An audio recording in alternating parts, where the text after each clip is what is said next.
Senhor nos levantou no meio desta cidade para expressar sua glória e o seu grande poder. Restaurou em nós todas as suas verdades e nos deu uma nova visão.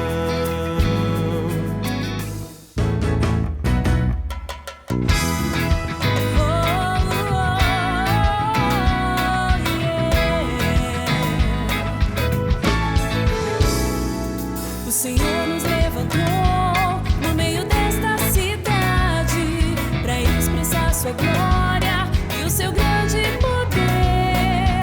Restaurou em nós todas as suas verdades e nos deu uma nova visão. O Senhor nos levantou no meio desta cidade para expressar sua glória e o seu grande poder. Restaurou em nós todas as suas verdades e nos deu uma nova visão. Ele mudou a nossa natureza e o que era velho ficou para trás. Nos transportou do império das trevas para o seu reino de luz. Nos revestiu da sua autoridade e nos encheu de poder. Por isso declaramos em fé e verdade: ao Senhor pertence esta cidade. Ele mudou a nossa natureza e o que era velho ficou para trás. Nos transportou do império das trevas para o seu reino de luz. Nos revestiu da sua autoridade e nos encheu de poder. Por isso declaramos em fé e verdade: ao Senhor pertence esta cidade.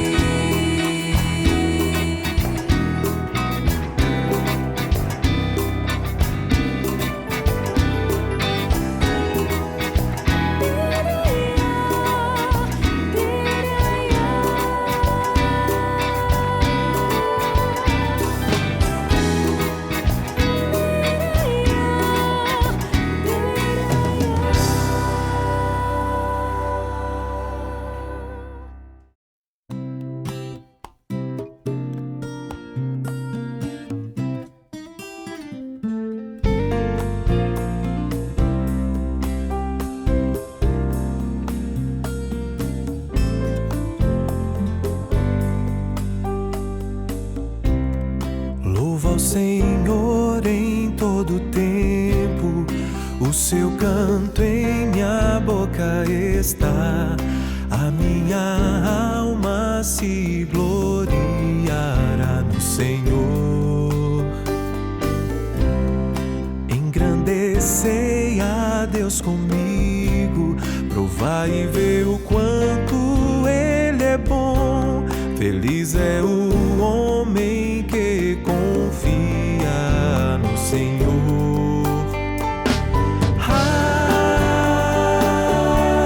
Busquei ao Senhor, Ele me respondeu.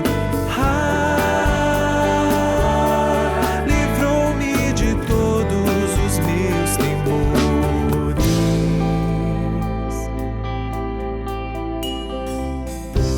Coloco em Ti os meus anseios, pois sei que tens o melhor para mim.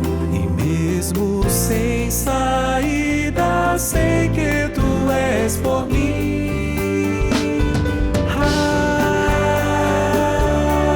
Busquei ao Senhor, Ele me respondeu. Livrou-me de todos os meus temores.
Livrou-me dos meus temores.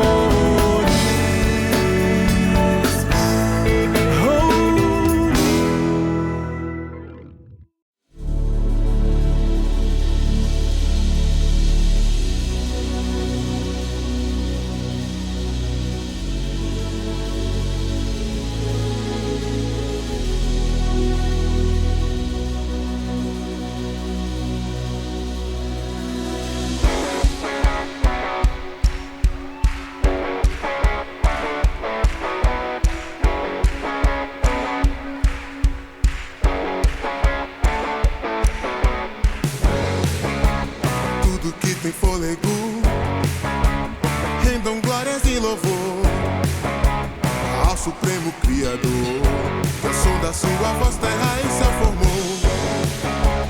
Tudo que tem fôlego, rendam glórias e louvor ao Supremo Criador, que ao som da sua voz terra e céu.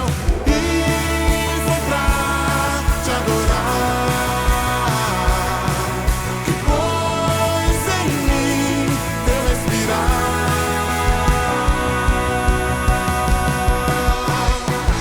Eternamente cantarei os teus louvores.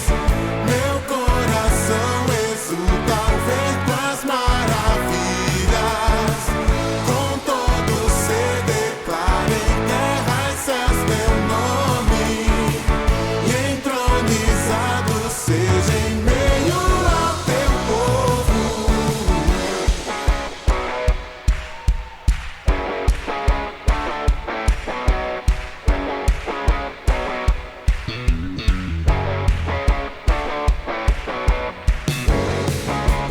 Tudo que tem fôlego, rendam glórias e louvor ao Supremo Criador, que ao som da sua voz terra e céu formou. Tudo que tem fôlego, rendam glórias e louvor ao Supremo Criador, que ao som da sua voz terra e céu. E fui pra te adorar, que pôs em mim teu respirar. E fui pra te adorar, que pôs em mim teu respirar.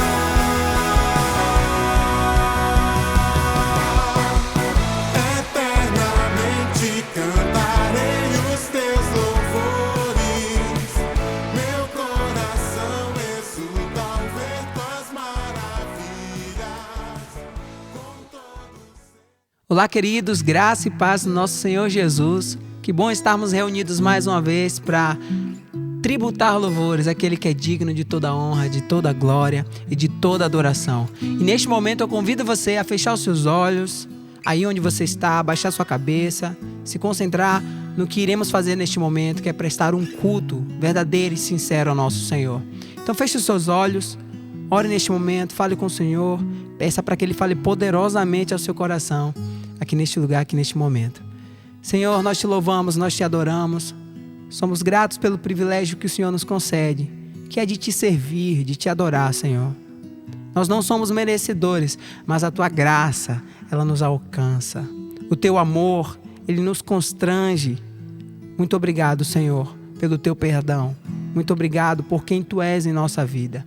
Nós te pedimos, Senhor, para que mais uma vez o Senhor fale poderosamente aos nossos corações, para que o Senhor receba cada louvor com cheiro suave e que teu nome seja glorificado através do louvor e da adoração do teu povo. Essa é a nossa oração, em nome de Jesus. Amém. Vamos louvar o nosso Senhor Jesus com toda alegria.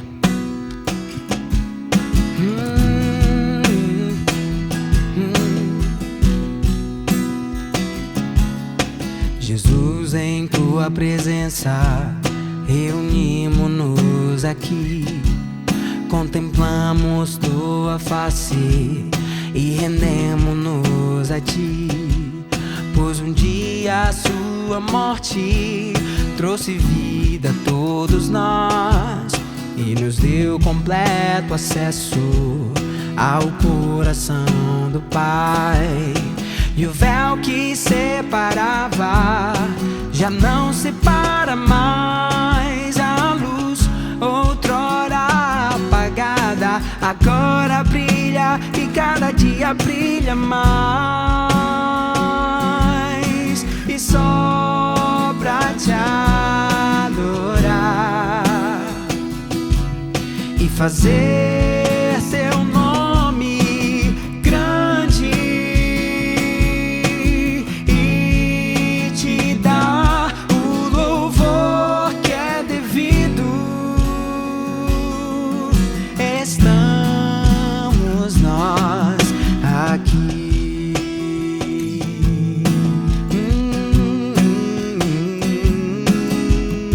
Estamos aqui para te adorar, Senhor, pois Tu és digno de todo louvor e toda adoração. Jesus, em Tua presença reunimos-nos aqui, contemplamos Tua face e rendemos-nos a Ti, pois um dia a Sua morte trouxe vida a todos nós e nos deu completo acesso ao coração do Pai. E o véu que separava já não separa mais. A luz outrora apagada agora brilha e cada dia brilha mais.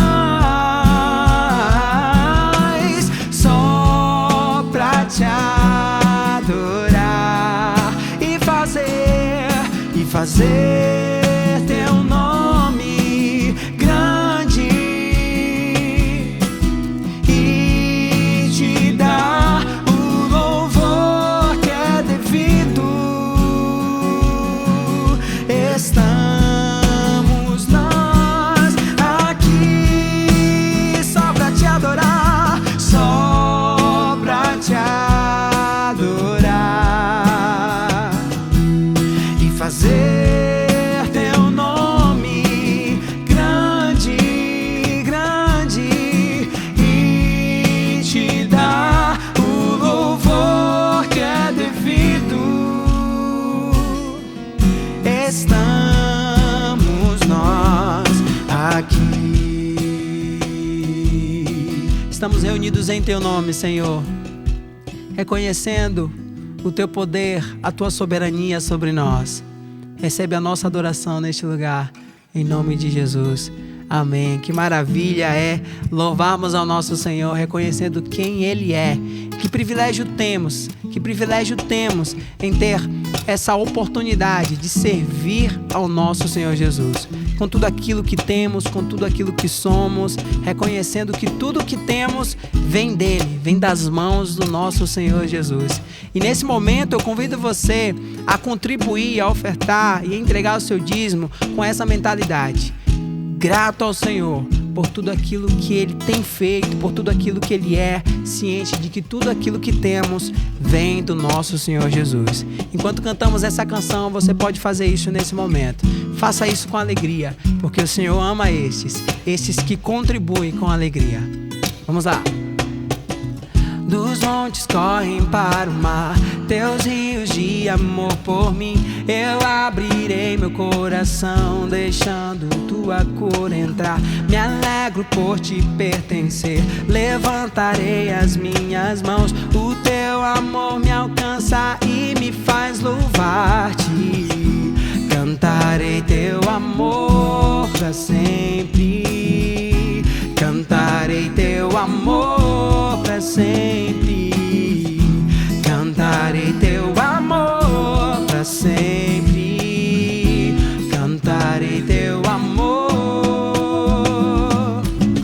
Dos montes correm para o mar, Teus rios de amor por mim. Eu abrirei meu coração, deixando Tua cura entrar. Me alegro por Te pertencer, levantarei as minhas mãos. O Teu amor me alcança e me faz louvar-Te.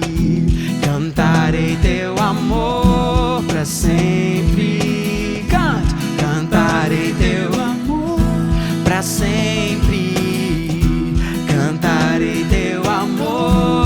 sempre. Cantarei teu amor, meu coração exulta.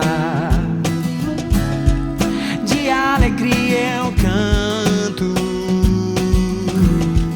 se o mundo conhecer a ti, ele se encherá com a tua alegria.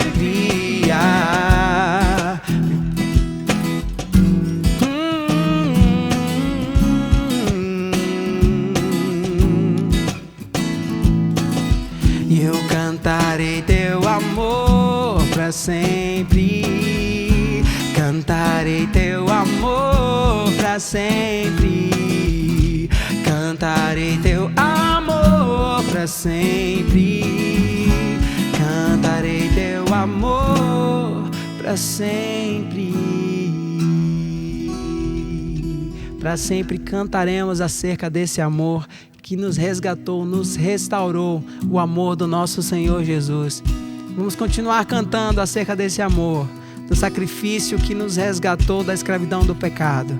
Obrigado, Jesus, por tão grande amor. Obrigado pelo teu favor. Obrigado pela tua misericórdia, Pai. Aleluia.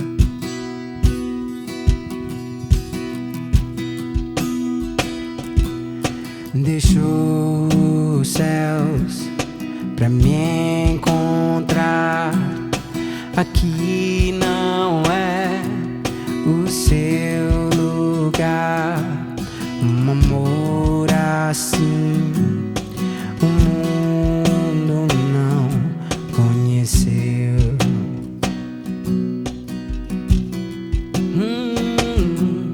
Naquela cruz se entregou, o seu perdão me alcançou.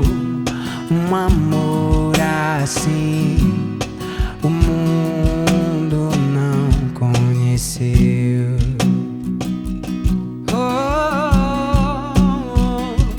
No altar de adoração seja sempre exaltado Jesus, Filho de Deus.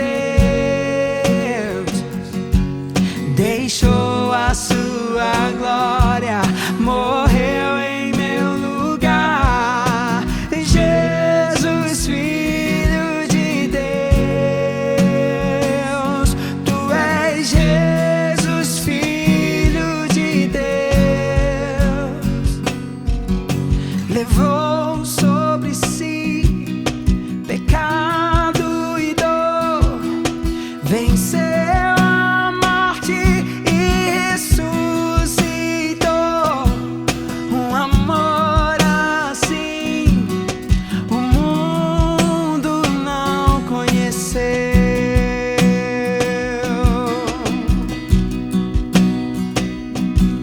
Levou sobre si pecado e dor, venceu a morte e ressuscitou. Um amor assim o mundo não conheceu. Vamos no altar de adoração, seja sempre exaltado Jesus, Filho de Deus. Deixou a sua glória, morreu em meu lugar. Jesus, Filho de Deus. Declare: tu és Jesus, Filho de Deus. Seja exaltado, engrandecido, seu nome é santo, poderoso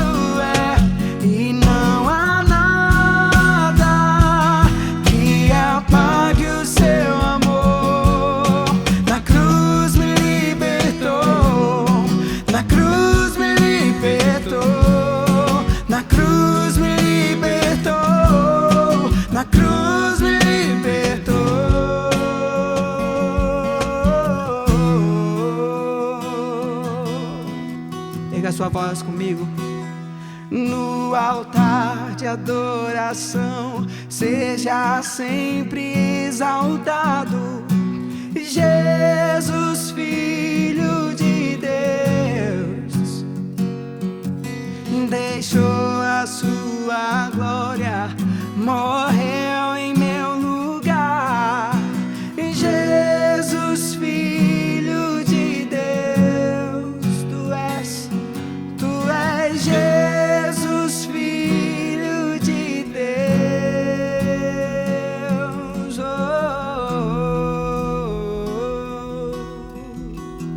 Nós cremos, tu és o nosso Deus, e é por tua causa que estamos aqui. É por tua causa que levantamos esta manhã. É por tua causa que existimos. É porque o Senhor tanto nos amou que se entregou, padeceu numa cruz em nosso lugar. O Senhor tanto nos amou que o Senhor escolheu estar do nosso lado. O Senhor tanto nos amou que nos resgatou. Nós estávamos perdidos, mortos em nossos delitos e pecados.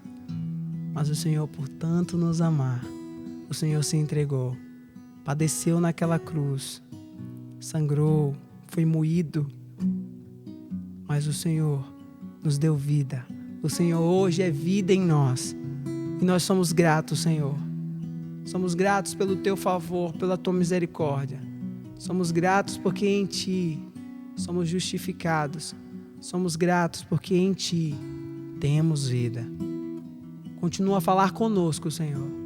Que os nossos ouvidos continuem atentos à tua voz e o nosso coração preparado para receber tudo aquilo que o Senhor tem a ministrar ainda. Essa é a nossa oração, esse é o nosso pedido. Em nome de Jesus. Amém. Olá, meus queridos irmãos, a graça e a paz do Senhor Jesus seja sobre todos. Nós estamos aqui hoje, eu e Cléo juntos, estamos realizando mais uma programação, é um culto da IBAN, mas é uma programação que nós chamamos de Homens da Verdade, de Mulheres IBAN. Toda última quinta-feira do mês, nós separamos os homens das mulheres e eu tenho um tempo com os homens, Cléo um tempo com as mulheres ou algum outro preletor que Deus abra a porta naquele momento para conversarmos juntos, termos uma conversa mais próxima deste universo masculino e deste universo feminino. Então, que Deus nos abençoe neste momento. Nós queremos conversar com os irmãos hoje sobre um assunto sobre o qual eu e Cléo, a gente tem conversado várias vezes, que é a necessidade que nós cristãos temos de ter conselheiros, de ter pessoas que estão sobre nós, nos ajudando e nos orientando.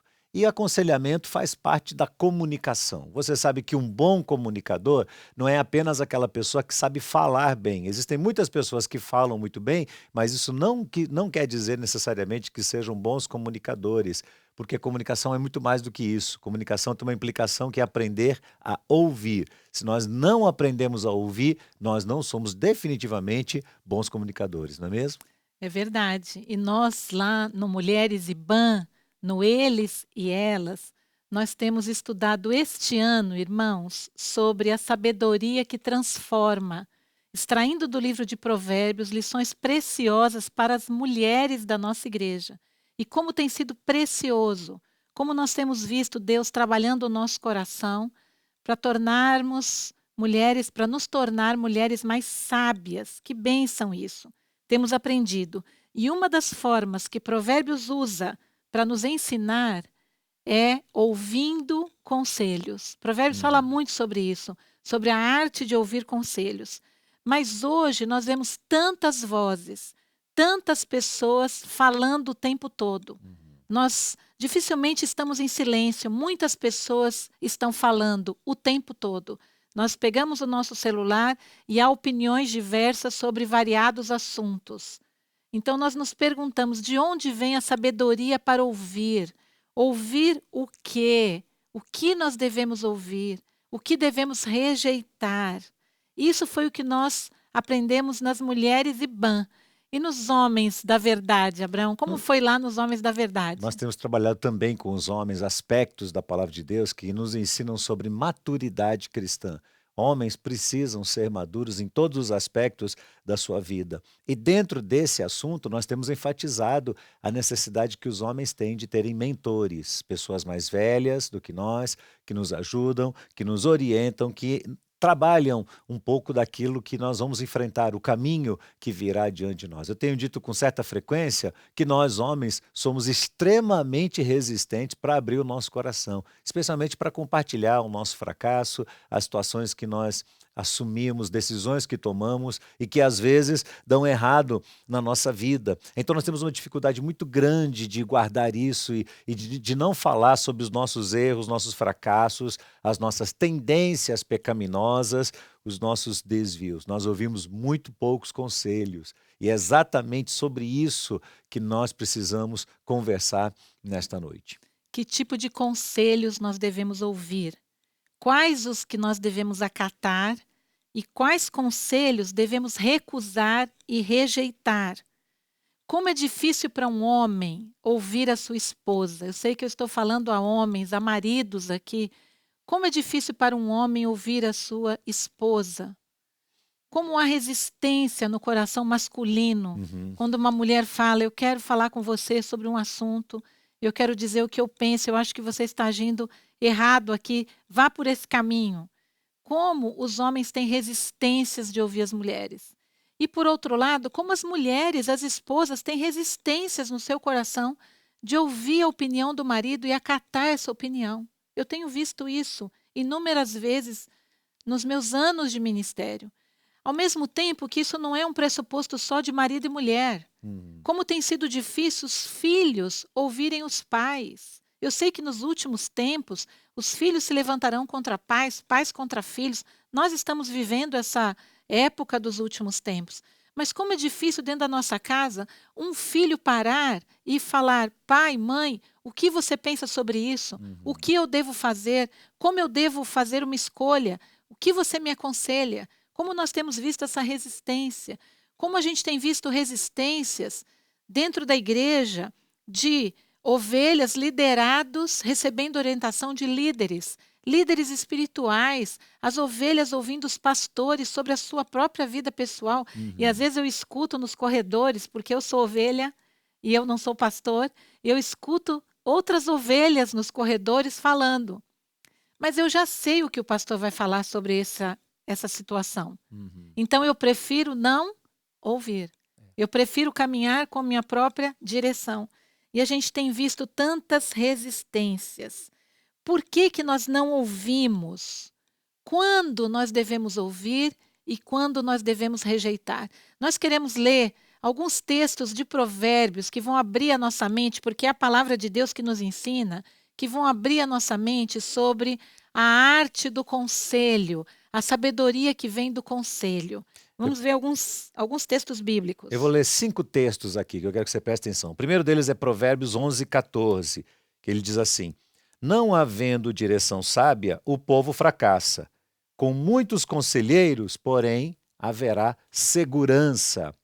O texto de Provérbios 12, verso 15, ele diz assim: o caminho do insensato parece reto aos seus olhos, mas o sábio ouve conselhos, não é? Ouve conselhos. Capítulo 13, verso 10, ele diz assim: da soberba só resulta discórdia, mas a sabedoria está com aqueles que se aconselham, aqueles que pedem conselho também. Provérbios 15, 22 diz assim: sem conselhos os projetos fracassam, mas com muitos conselhos eles obtêm sucesso, não é? Eles vão alcançar o sucesso. E Provérbios 19, verso 20: ouça os conselhos e receba a instrução, para que você seja sábio a partir de agora. Apesar de nós lermos todos esses textos falando da sabedoria nos conselhos, como há sabedoria, como há instrução quando a gente busca um bom conselho de boas pessoas, de bons conselheiros, nós temos resistências. Nós temos resistências internas dentro de nós, temos paradigmas que precisam ser vencidos. E você já parou para pensar seriamente por que nós temos tanta resistência em ouvir as pessoas? Então, nós alistamos algumas coisas aqui, alguns fatos que podem gerar resistências no nosso coração. Às vezes, essas resistências vêm da nossa infância, da forma como nós fomos criados dentro da nossa casa, lá na nossa infância. Às vezes, famílias muito fechadas. E aí, uma dica também para os pais de agora, né, na educação de filhos, famílias muito fechadas, que não buscavam conselhos em família. Então, aquela criança aprendeu: a minha família resolve tudo aqui, o meu pai é fechado, não se coloca um assunto para discutir na mesa, eu não ouço a opinião do meu pai sobre determinadas situações que envolvem as questões da casa, a minha mãe não busca conselho, eu não escuto perguntas, e aquela criança vai crescendo entendendo que o universo é muito fechado na cabeça dela e que ela precisa fazer as decisões sozinhas. Então, o que nós aprendemos na nossa infância revelam quem nós somos hoje. Mas o que eu sou hoje, eu também vou transmitindo para a geração futura. Então, olha a atenção dos pais para isso.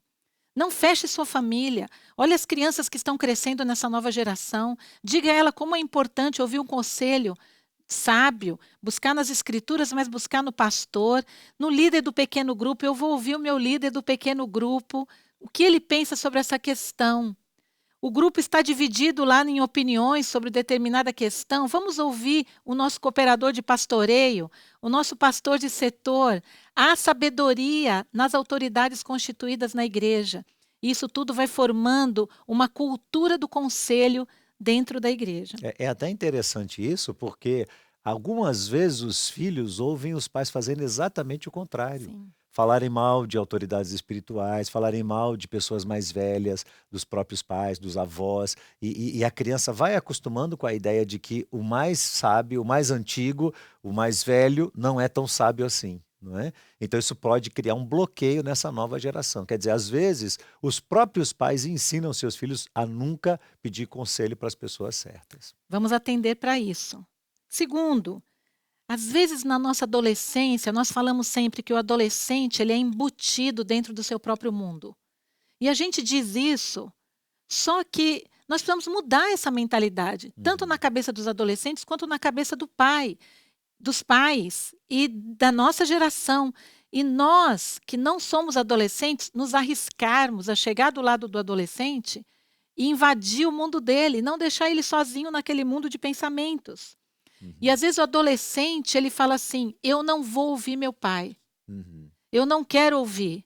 Eu prefiro ouvir os meus amigos. Eles pensam igual a mim. Então ele não quer dar ouvidos à sabedoria. Ele não quer dar ouvidos à voz da experiência do seu pai e da sua mãe. Ele está indo de contramão com os conselhos bons que a palavra de Deus nos ensinam, o que Provérbios tem falado aqui. Então, às vezes, essa resistência do adolescente com essa figura de autoridade, até com relação ao pastor, com relação aos líderes espirituais na igreja. Seria por falta de orgulho que nós nos fechamos para ouvir conselhos? Por falta não, por muito orgulho, né? Por muito orgulho. Sim, o pecado do orgulho. E o pecado do orgulho, ele é raiz de tantas questões difíceis dentro da nossa vida, não é? Então, nós achamos que nós temos a razão, que nós sentamos dentro do trono do nosso coração e que nós governamos a nossa vida e que ninguém tem nada a ver com a minha vida. E aí, quando você vai olhar o seu coração, há raiz de orgulho ali. Provérbios 16:18 fala sobre o orgulho e fala assim: antes da ruína vem a soberba, ou o orgulho, ou aquele que acha que ele mesmo se basta. Antes da ruína vem o orgulho. Olha o caminho duro do orgulho, é a ruína. E o espírito orgulhoso precede a queda. Nós não queremos cair, eu não quero cair, eu não quero me arruinar. Então eu preciso tomar cuidado. Será que eu não estou ouvindo conselhos porque eu sou soberba, porque eu sou orgulhosa, porque eu acho que eu sempre tenho razão, porque eu acho que eu sempre tenho o controle? Então, eu não quero ouvir o outro em relação à minha própria vida e às decisões que eu tenho que tomar e as minhas escolhas. Uma outra coisa que nós pensamos foi o texto de Provérbios 25, que diz que o nosso coração, ele esconde tesouros profundos. Ou seja, nós não somos pessoas simples, simplistas. Há coisas profundas dentro do nosso coração. Provérbios 25, ele fala assim: os propósitos do coração humano são como águas profundas. E realmente, ele está escondido dentro do coração. Às vezes a gente nem sabe como age ou reage, mas está ali dentro do coração. São águas profundas. Mas quem é inteligente, quem é sábio, sabe como trazê-lo à tona. Então, cavando fundo no nosso próprio coração, na nossa própria experiência, conhecendo a nós mesmos em profundidade, nós vamos alcançando essa sabedoria. E às vezes o conselheiro nos ajuda a desvendar esse mistério do nosso próprio coração. Cleo, será que você não está agindo dessa forma porque tem no seu coração assim, assim, assim? E eu nunca parei para pensar naquilo, mas aquele conselheiro me ajuda a entender isso. Então nós olhamos para esses exemplos bíblicos, irmãos, e a Bíblia é um livro de narrativas, de histórias. A Bíblia conta a experiência de seres humanos que são como nós. Os personagens bíblicos, eles são representativos de cada um de nós. E nós temos várias histórias que falam sobre pessoas que acataram bons conselhos, mas temos também exemplos de pessoas que ouviram o mau conselho. E esse é um problema, parece bastante recorrente na humanidade, quando você dá ouvidos a uma pessoa que não fala da parte de Deus ao seu coração, não é? Então, quando Abraão, por exemplo, deu ouvidos a Sara e Sara ofereceu a ele Agar, e Abraão, esperto, acabou tomando uma decisão errada que trouxe uma série de problemas e consequências para o meio da família. Ou o próprio Jacó, que deu ouvidos à mãe, a Rebeca, que traçou um plano De maquiavélico de engano para poder roubar a primogenitura do irmão mais velho e dá-la a Jacó, que era o filho preferido dela. Não é? Ou Roboão, filho de Salomão, essa história interessante que aparece lá em 1 Crônicas 10, que diz que ele começa a governar e havia os conselheiros do seu pai, conselheiros de Salomão. Salomão foi considerado o rei mais sábio da história e ele tinha muitos conselheiros. E quando Roboão começa a governar, ele se recusa a ouvir os conselheiros do seu pai. E ele diz, não, eu vou ouvir aqueles que são da minha idade. E os que são da idade dele mandam ele a aumentar a carga de impostos de maneira drástica sobre a nação de Israel, e isso traz uma grande revolta e causa uma série de problemas, porque ele não soube pedir conselho. Nós lembramos aqui de Pôncio Pilatos, quando estava ali prestes a julgar Jesus, que a mulher dele mandou um recado para ele dizendo assim, não se envolva com esse justo. Não se envolva com ele, porque nesta noite eu tive um sonho e sofri muito por causa dele. E era um bom conselho, mas Pilatos recusou ouvir o conselho da sua própria esposa. Nós queremos recorrer aqui a um texto, irmãos, que está no Evangelho de Marcos, para falar sobre uma pessoa que se utiliza de conselhos, que aconselha a sua própria filha e que não quer dar ouvidos a um conselheiro de Deus. Eu queria que Cléo lesse para nós, então, o texto de Marcos 6, a partir do verso 17. Porque o próprio Herodes havia mandado prender João e amarrá-lo na prisão, por causa de Herodias, mulher do seu irmão Filipe, com o qual Herodes havia casado. Pois João lhe dizia, você não tem o direito de viver com a mulher do seu irmão. Herodias odiava João Batista e queria matá-lo, mas não conseguia fazer isso, porque Herodes temia João, sabendo que era homem justo e santo, e o mantinha em segurança. E quando o ouvia, ficava perplexo, embora gostasse de escutá-lo. Chegando uma ocasião favorável, em que Herodes, no dia do seu aniversário, deu um banquete às autoridades, aos oficiais militares e às pessoas importantes da Galileia, a filha de Herodias entrou no salão e, dançando, agradou a Herodes e aos seus convidados. Então o rei disse à jovem, peça o que quiser e eu lhe darei.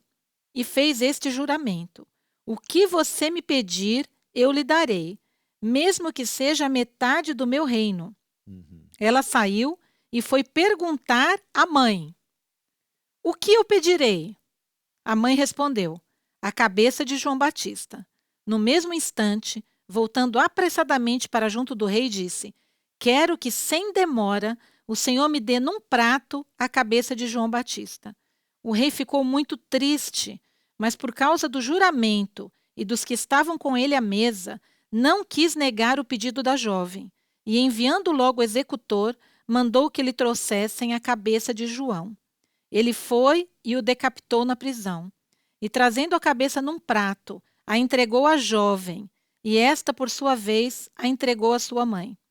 Os discípulos de João, logo que souberam disto, vieram, levaram o corpo dele e o colocaram num túmulo.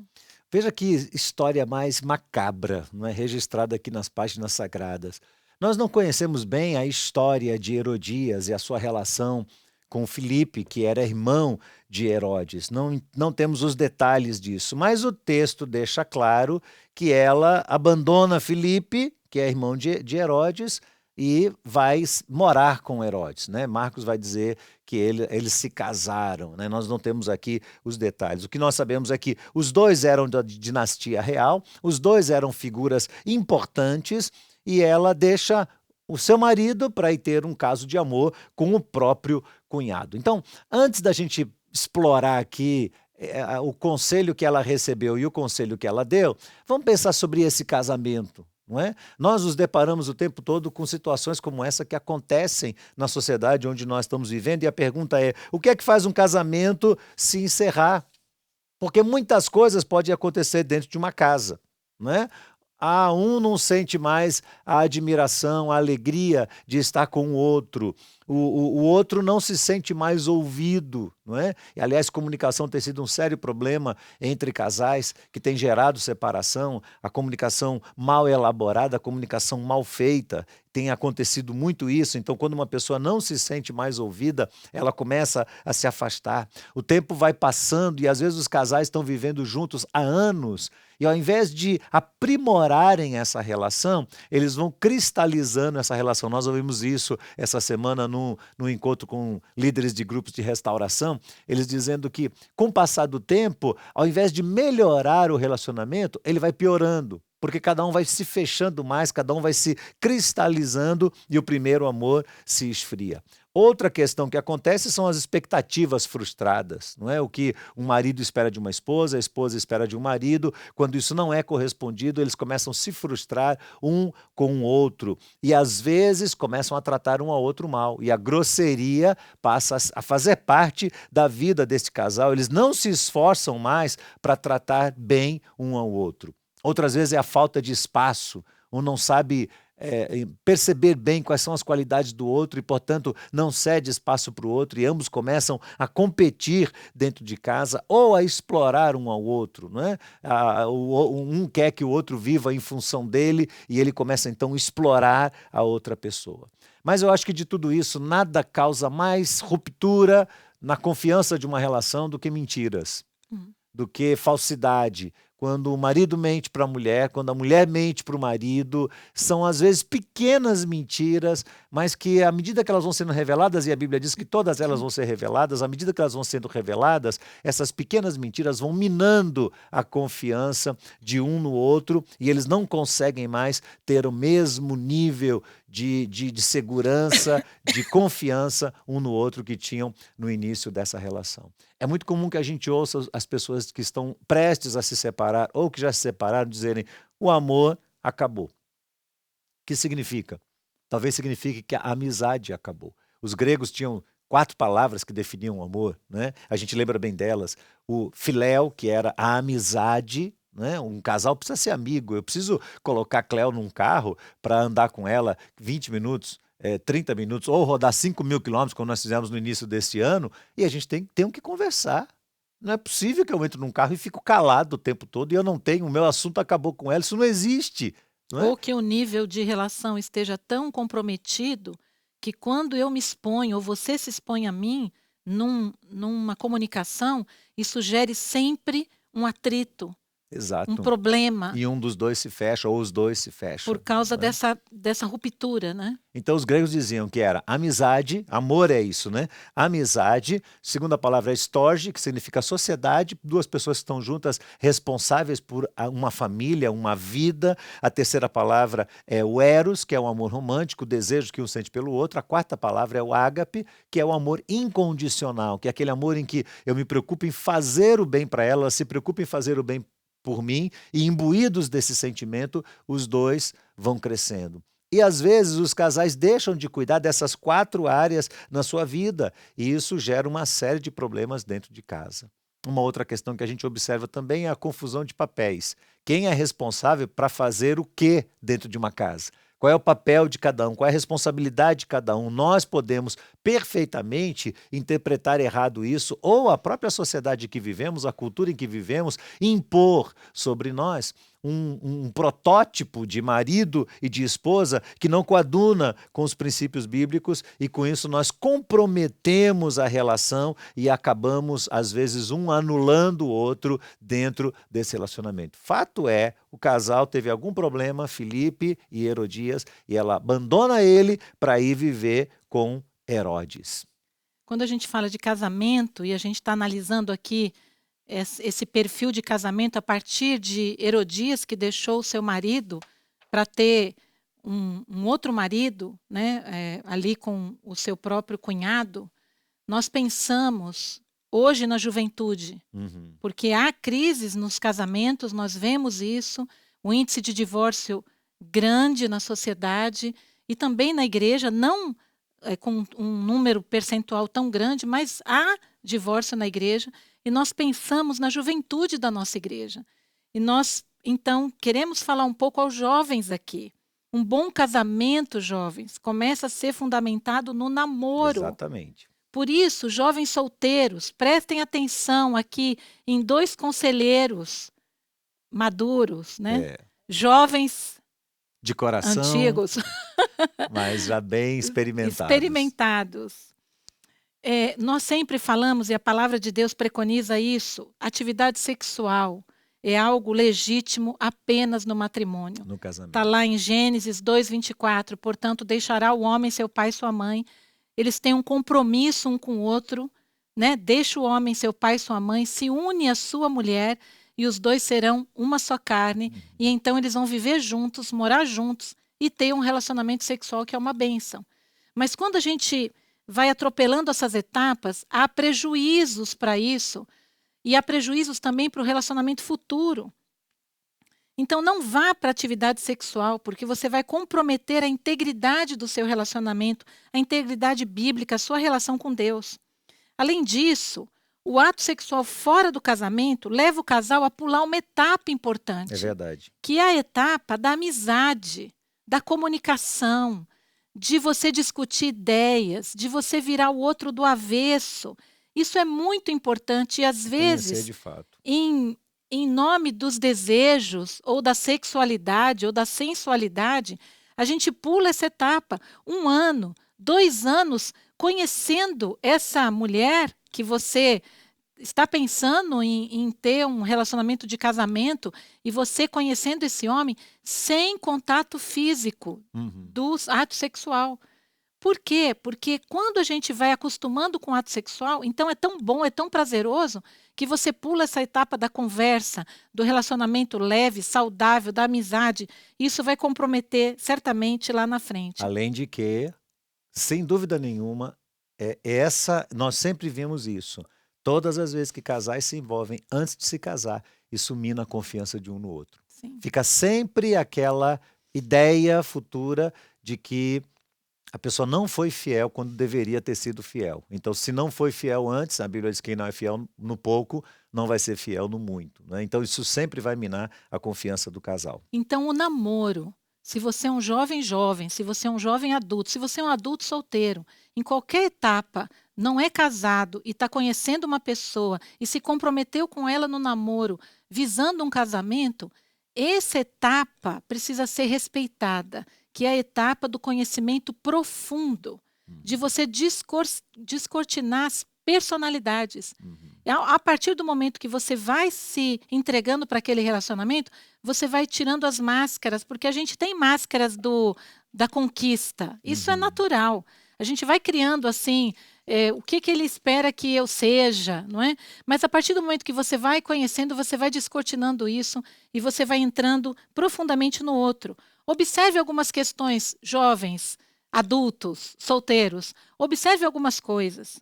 Há uma comunicação sincera?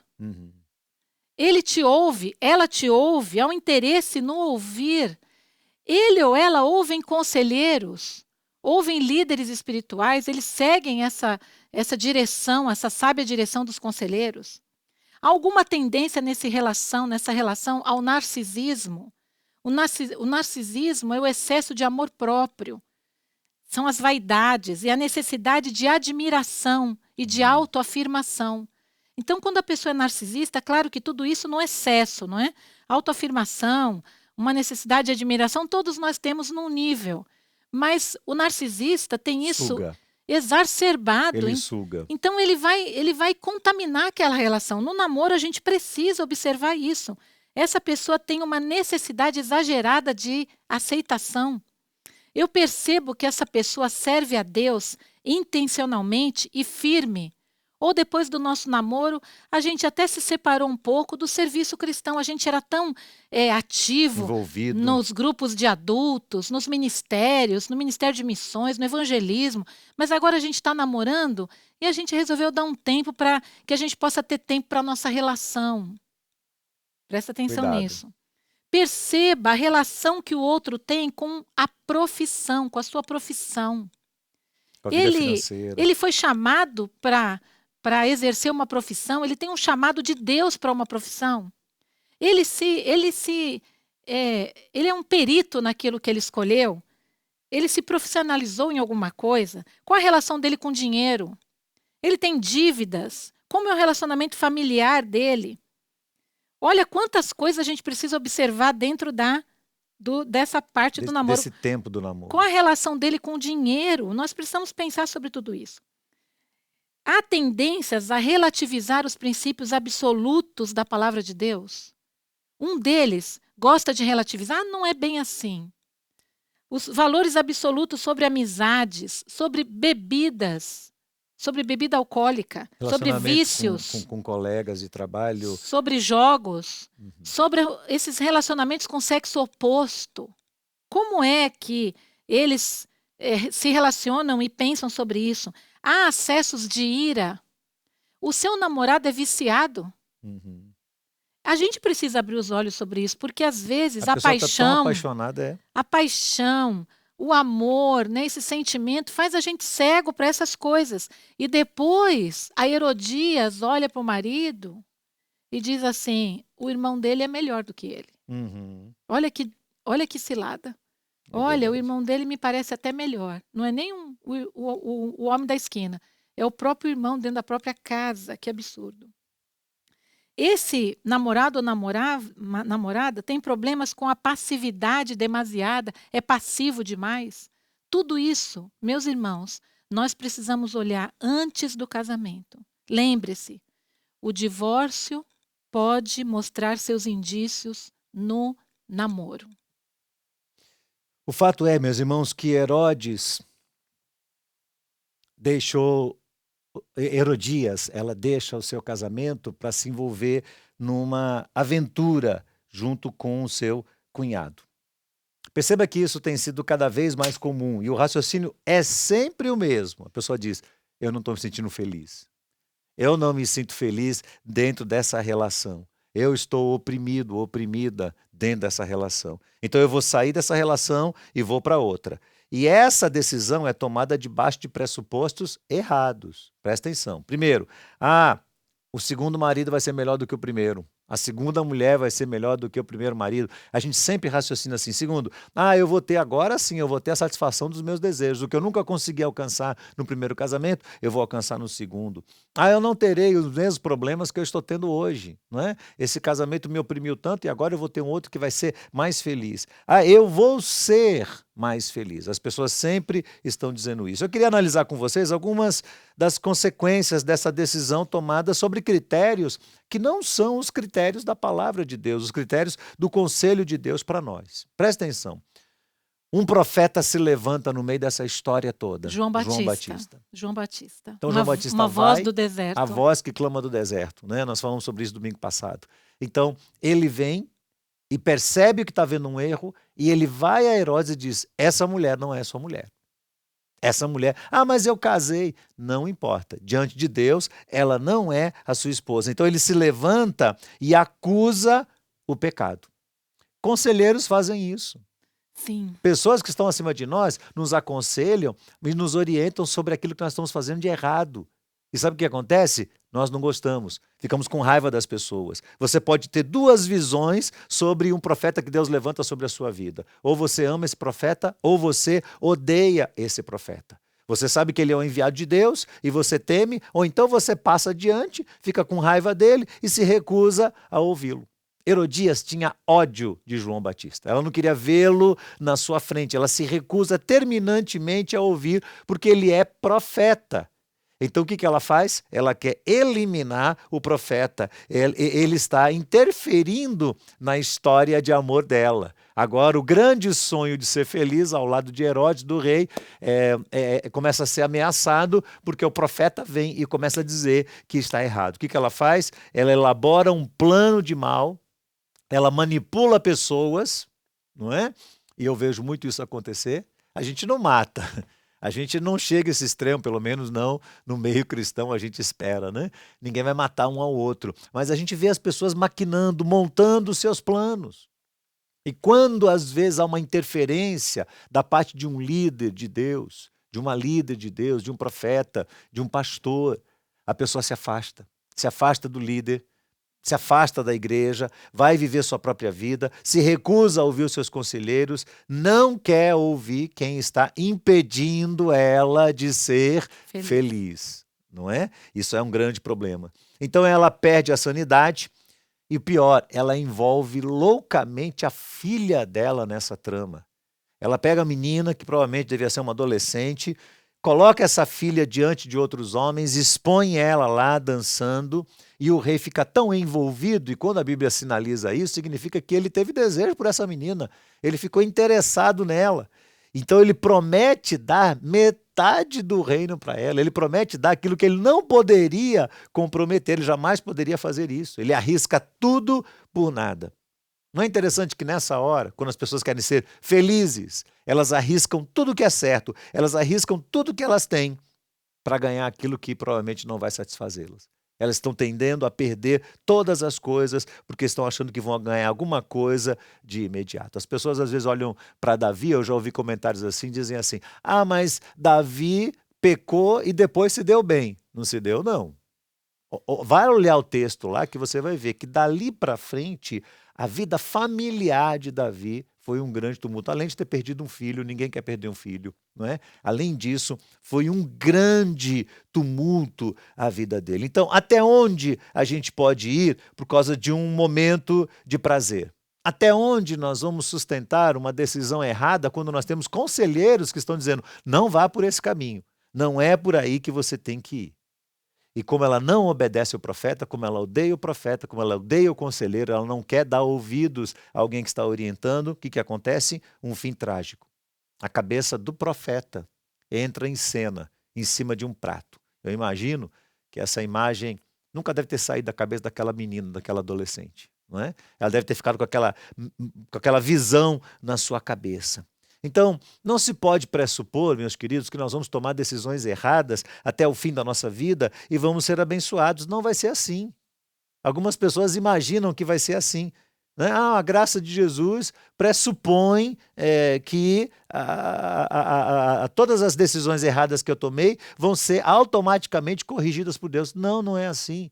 apesar de a graça não ser retirada de nós, mas nós perdemos muito aqui nesse mundo, perdemos a capacidade de influenciar pessoas, perdemos, às vezes, oportunidades extraordinárias de Deus, de testemunhar, damos um mau testemunho, criamos uma série de problemas. Lembre, nós somos livres para decidir, mas não somos livres das consequências das nossas decisões. Então, Herodes paga um preço muito caro por ter adotado ali os planos da sua amante, né? Os planos maquiavélicos da sua amante. Todos nós sabemos como ele se distanciou do propósito de Deus, havendo sido orientado da parte do Senhor, e o fim trágico que Herodes teve na sua vida, morrendo e sendo comido por bichos. Né? Uma trágica história aqui relatada nas Escrituras Sagradas.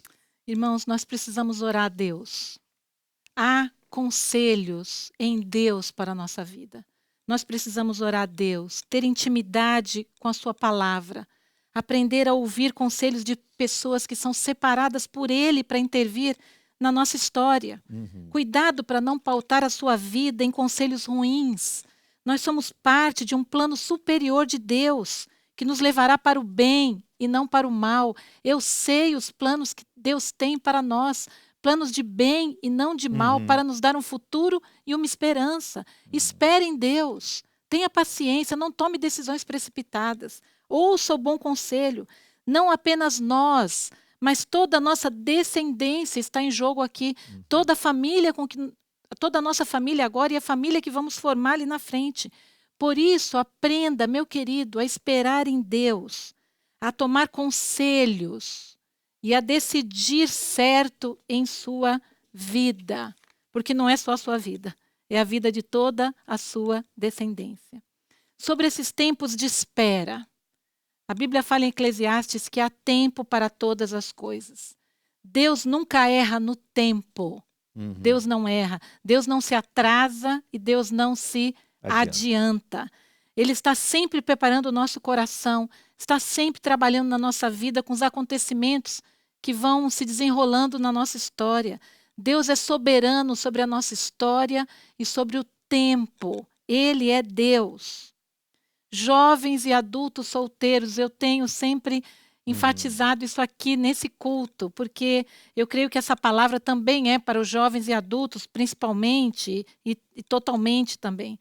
Deus tem propósitos eternos para a sua vida, meu irmão. A orientação da palavra para os adultos solteiros, lá em 1 Coríntios 7:32, é que os solteiros devem servir a Deus de todo o coração, com toda intensidade e com toda intencionalidade. Gaste-se, deixe-se gastar por Deus e para Deus. Não se apavore. Tome muito cuidado com os conselhos que você ouvirá. Muitas vezes o desespero da nossa vida, da nossa alma, os vazios interiores que nós temos, muitas vezes eles falam tão alto que vão atrapalhar a gente na hora de tomar decisões e a gente vai acabar tomando decisões erradas por carências, por vazios, por falta de paciência nos tempos de espera. Nós temos testemunhado de pessoas envolvidas com o trabalho de Deus aqui na nossa comunidade, que no tempo certo encontra um companheiro de jornada, um amigo, um namorado, um marido, no meio do serviço cristão. Outros não encontraram e são igualmente felizes, porque um solteiro no centro da vontade de Deus, como é precioso, ele tem o tempo todo da vida dele, toda a energia dele para gastar na obra de Deus. Isso é incrível, é maravilhoso. Faça amizades, arrisque-se a relacionamentos, não intencionando namoros. Se envolva com o sexo oposto, tenha amigos, fortaleça a comunhão cristã, trabalhe muito para Deus. Eu tenho orado para que esses irmãos encontrem essa plenitude em Deus, no servir ao Senhor com alegria. E no meio dessa alegria de servir a Deus com todo o seu coração, no meio disso encontre excelentes amigos, companheiros para a jornada, também maridos e esposas. Isso é possível. Hoje nós estamos aqui como conselheiros, como orientadores, como João Batista, como profetas. Então, de vez uma em voz quando, no deserto. tem gente querendo ver nossa cabeça rolar também, não é? Nós cremos que Deus nos plantou nesta igreja por todos esses 33 25 anos. 25 anos. 25 anos. Algumas vezes, é verdade, tem gente que pode querer nossa cabeça. Mas muitas vezes nós temos sido usados por Deus para intervirmos na vida dos irmãos. E isso tem sido maravilhoso. Mas também coloca o conselheiro numa posição de total dependência de Deus e dos princípios de Deus para essa comunidade, bem como os demais pastores, as famílias pastorais da nossa igreja. Nós temos um privilégio na nossa igreja de termos uma equipe pastoral que tem ajudado o povo de Deus aqui a fazer escolhas em sabedoria diante do Senhor. Continuamos firmes, irmãos, os conselheiros dessa igreja, os líderes de pequenos grupos, os líderes de ministério, todos os líderes espirituais desta igreja, nós continuaremos firmes, buscando cumprir todos os propósitos de Deus na vida dos que Ele tem colocado sob a nossa responsabilidade. Amém. Nós queremos finalizar essa palavra como quem tem autoridade da palavra de Deus sobre a vida da igreja. Queremos finalizar dando alguns conselhos a vocês. Primeiro, aos casados. Deixa eu dizer uma coisa para você. Ame estar casado. Nós amamos. Goste Nós amamos. disso. Ache que é bom. Não fique o tempo todo olhando para o seu marido, para a sua ruim. esposa, como se ele fosse a pior pessoa do mundo. Exatamente. Deus colocou ele na sua vida, Deus colocou ela na sua vida. Então, goste da ideia de estar casado. Não fique olhando para o seu cônjuge apenas externamente. Sabe por quê, irmãos? O tempo passa. A beleza cede espaço para as rugas. O tempo envelhece as coisas. Então, aprenda a olhar para o interior. Os problemas de saúde vão chegar, a gente sabe disso, nós vamos ser vitimados por eles. Não é? Os problemas chegam. E os casais precisam ser parceiros, amigos. Virão dias em que você vai olhar do lado e não vai ter ninguém senão a pessoa que Deus colocou do seu lado. Faça amizade agora, consolide essa amizade agora, fortaleça ela, para que no tempo em que você olhar para os lados e não tiver mais ninguém, você tenha certeza de que você está ao lado de uma pessoa que ama você e cuida de você. Segundo conselho. Amar a imperfeição, sabe? Porque nós não somos perfeitos. Apesar da imperfeição. Apesar da imperfeição, nós amamos um ao outro. Não somos perfeitos, não existem casais perfeitos. Nós precisamos tirar essa visão. Mas ele precisava ser assim, mas ela precisava. Claro que nós somos moldados e moldáveis a Deus o tempo todo. Mas quando a gente fica querendo mudar o outro, enquadrar o outro, nós somos casados e nós vamos amar. O amor transforma. Isso é muito importante, esse primeiro ponto. Segundo conselho, cuidado com conselhos sutis, conselhos malignos que vão chegar na sua vida. Eles não virão de uma forma aberta, frontal, clara. Eles virão por meio da sutileza, né? Satanás conhece muito bem quais são os nossos pontos fracos e por vezes ele colocará pessoas na nossa vida que não são pessoas ruins não, são pessoas que nós gostamos. Às vezes ele vai colocar essas pessoas na nossa vida e elas vão tentar influenciar as nossas decisões e nos fazer enveredar por um caminho que não é o caminho da verdade, é o caminho do engano. Então, cuidado com isso, cuidado com sugestionamentos da mídia, o casamento perfeito, o marido perfeito, a esposa perfeita. Cuidado com essa mídia secularizada, materialista, fortemente comprometida com pressupostos que são contrários à verdade de Deus e por agentes malignos. Outra coisa que eu queria perguntar para você, queria que você pensasse sobre isso. Quem são seus mentores? Quem são seus conselheiros? Deus me deu o privilégio de viver debaixo da autoridade de algumas pessoas e agora, há 2 semanas, 3 semanas, eu perdi um grande conselheiro, um pastor da minha infância, que foi um homem de Deus que muito influenciou minha vida e o meu ministério. É muito triste quando os nossos conselheiros vão embora. Quem são seus conselheiros? Quem são as pessoas que ajudam você? Quem são as pessoas que Deus está usando para orientar a sua vida? Você tem sido obediente a essa pessoa? Eu não estou preconizando aqui que os conselheiros não falhem, eles vão falhar, não são perfeitos, mas na maioria das vezes Deus vai usá-los para orientar o nosso caminho. Lembre-se que Provérbios, capítulo 18, verso 1, diz que nós não podemos andar sozinhos porque isso é tolice, irmãos, isso é tolice. Maridos, amem as suas esposas como Cristo amou a sua igreja. Amem incondicionalmente. Ame-as imperfeitas. Um amor sacrificial profundo. Sacrifício. Um amor incondicional. um amor eterno, um De amor cuidado. até o fim, um amor de cuidado.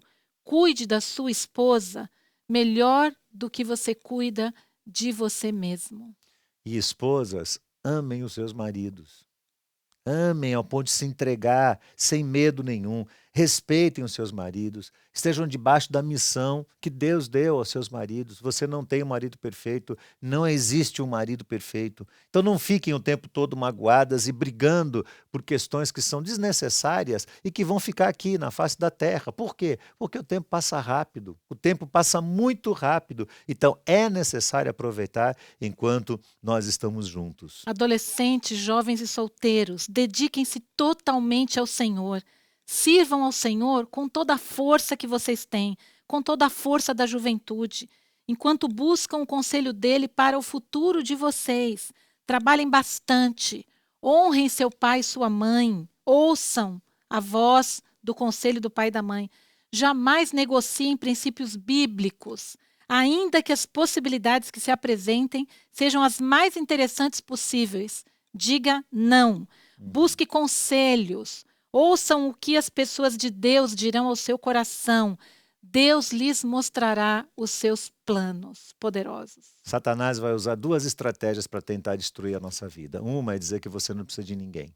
Essa é a primeira. Quando esse pensamento aqui na cabeça, pode ter certeza, foi Satanás que plantou ele aí, porque ele é um pensamento contrário à palavra de Deus. Segundo, ele vai colocar pessoas para nos aconselhar mal, pessoas que vão nos enveredar por um caminho contrário ao propósito de Deus. Então, o nosso apelo a todos vocês, a todos nós, é que sejamos sábios, humildes o suficiente ao ponto de buscar a sabedoria, ao ponto de buscar os conselheiros, homens e mulheres verdadeiramente tementes a Deus, que vão nos abençoar, que vão estar do nosso lado. Eu sempre digo que na nossa vida nós precisamos ter um Paulo, um Barnabé e um Timóteo. Eu sempre digo isso. O Paulo é seu mentor, é uma pessoa com mais idade, com mais experiência, que está à frente de você, que vai olhar para você, que vai te orientar, que vai te aconselhar, que vai, por vezes, corrigir você, às vezes duramente, porque ama você.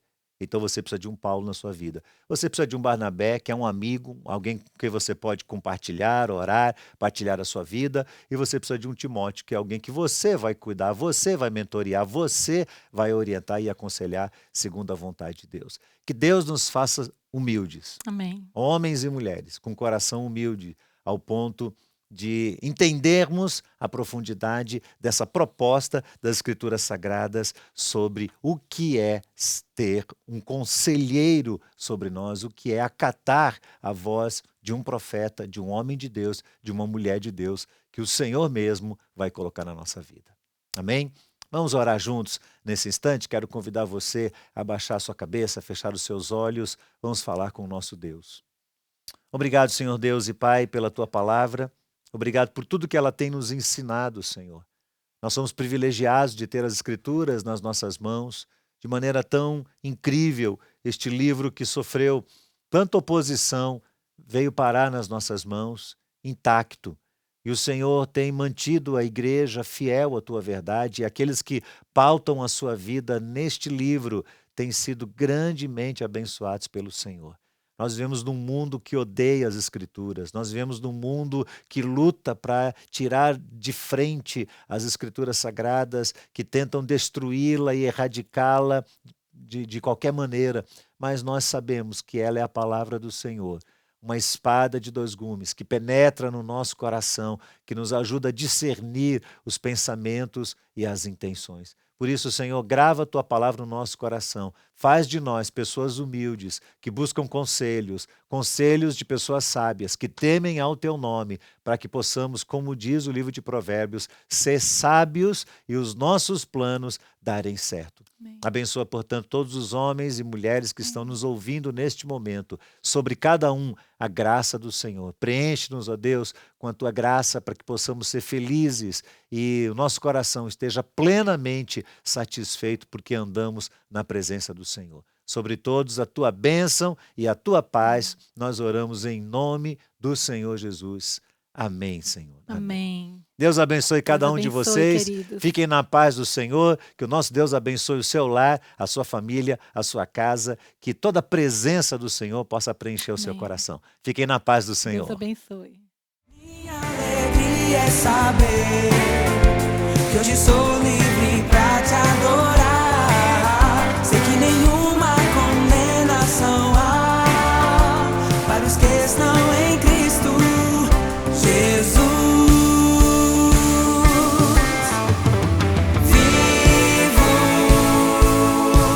para te adorar sem reservas. Me entrego a ti. És o meu prazer. Minha alegria é saber que hoje sou livre pra te adorar. Sei que nenhuma condenação há Para os que estão em Cristo Jesus.